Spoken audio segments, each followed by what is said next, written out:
Selamat datang kembali ke Business Inspiration. Saya Coach Cynthia dan kita masih bersama Dr. Bayu. Dan kembali lagi Pak, dari sisi the speed of change. Oh, you had an illustration. Sorry, you had an illustration. So, tell us about your illustration. Ya, begini. Jadi kalau saya ilustrasikan ya, kondisi sekarang ini sama seperti kereta api. Ya, kereta api yang kita punya lah, yang PT KAI punya ya. Kalau kita lihat kereta api yang kita punya itu jalannya juk juk juk juk juk juk gitu ya. Kalau saya di kedokteran seperti bunyi detak jantung gitu ya. 72 kali per menit gitu ya. Juk juk juk juk juk juk. Nah, bayangkan kereta yang ini ya, kemudian kita copot lokomotifnya, kita taruh lokomotif Shinkansen. Oke. Ya, taruh di sana. So, we start the engine. Ya.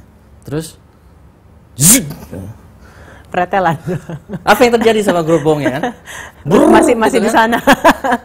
Ya, rontok gitu kan? Iya. Ini lari sendiri gitu kan? And then waktu ini lokomotif ngeliat ke belakang, mana gerbongnya? But the question is, does this lokomotif bisa punya fungsi nggak dia jalan sendiri? Cannot. Dia cuma lokomotif, yang narik penumpang ini gerbong.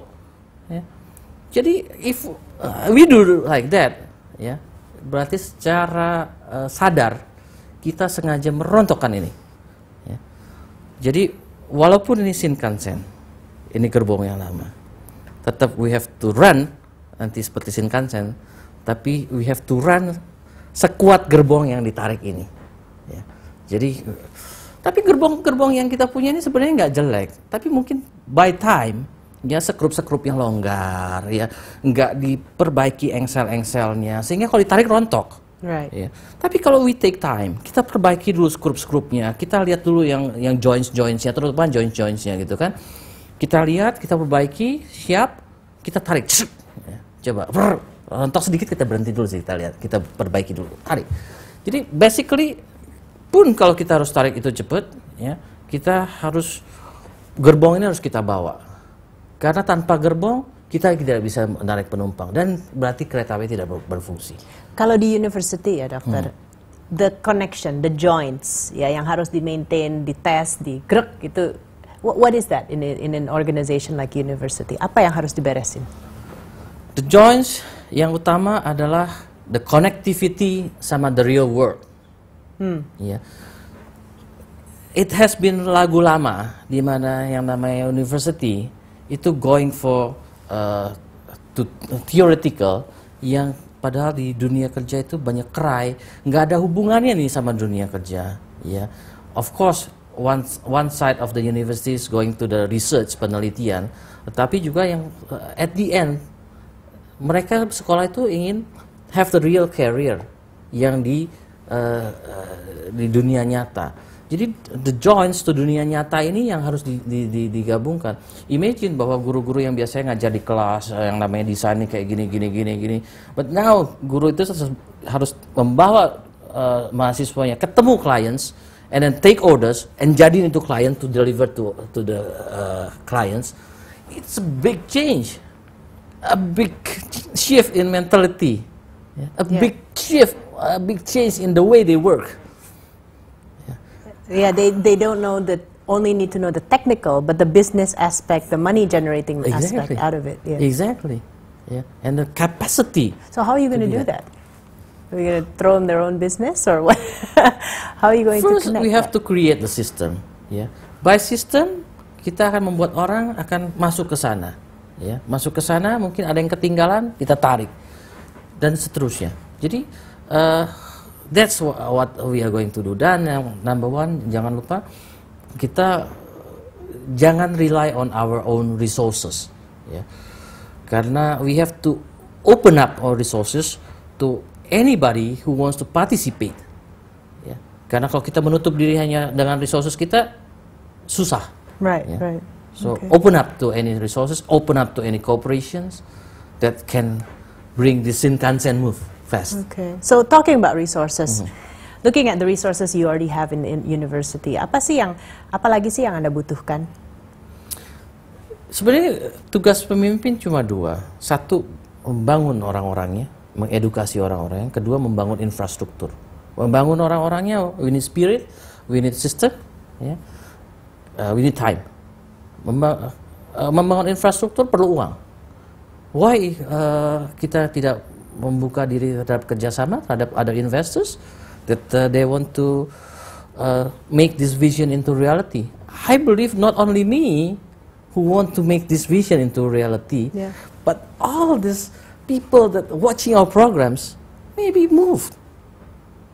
Hey, this is something that we want to do also. Let's do it together. Yeah. Tapi while you're waiting for the other external resources, how are you going to do it with your condition right now? Dengan kondisi Anda sekarang, bagaimana Anda bisa mulai? I'm not waiting. I have already started. Oh, okay. That was yesterday. The queue is already there. Okay, good.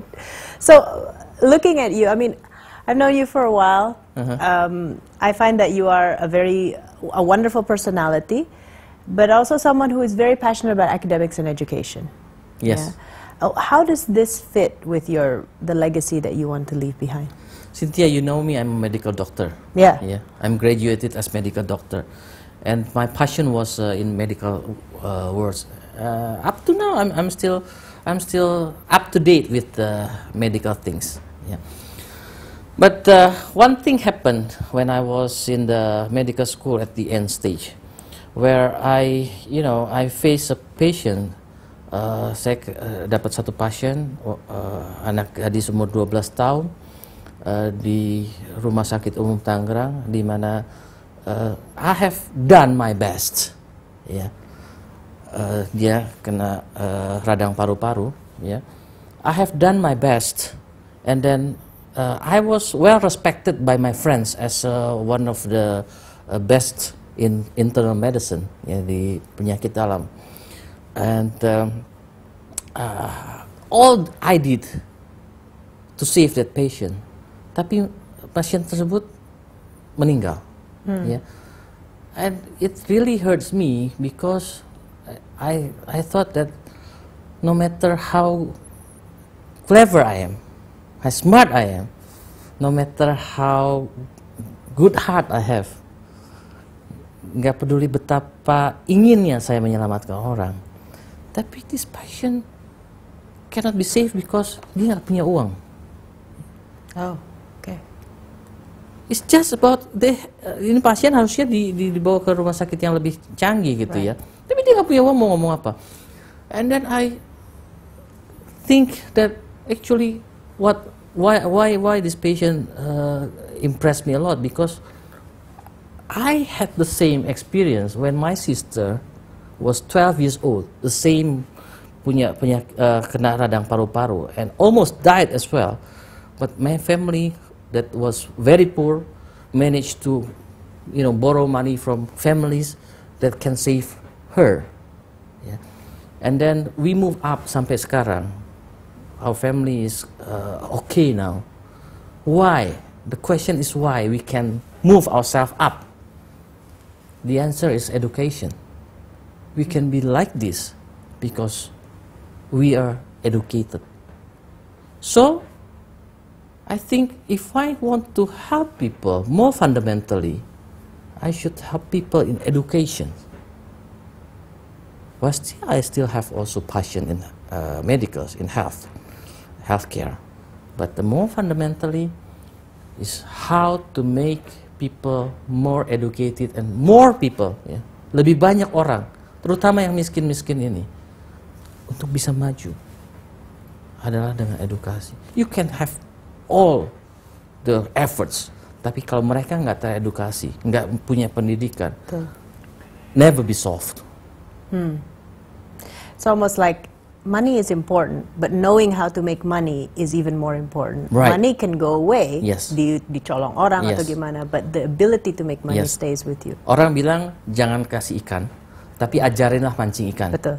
And now what I'm doing is bikin orang-orang yang bisa bikin pancing ikan. Karena pancing ikannya kalau jelek, mau gimana pintarnya mancing ikan, percuma. Betul. Ya. Jadi ada nggak orang mikirin ini bagaimana cara bikin pancing ikan yang lebih efektif, yang lebih bagus? Ya. While the other efforts, silakan jalan terus. Ya. Karena still all other efforts we need.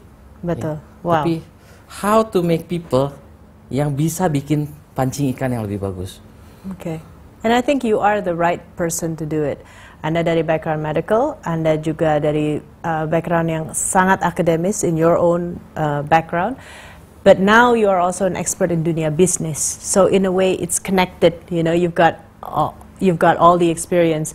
Dan kalau saya bisa rangkum dari pembicaraan kita bersama at the end of the show adalah the gift and the ability to connect academics with business, the academic and the money-making side of it. So not just to learn for the sake of learning, but to learn for the sake of survival and beyond.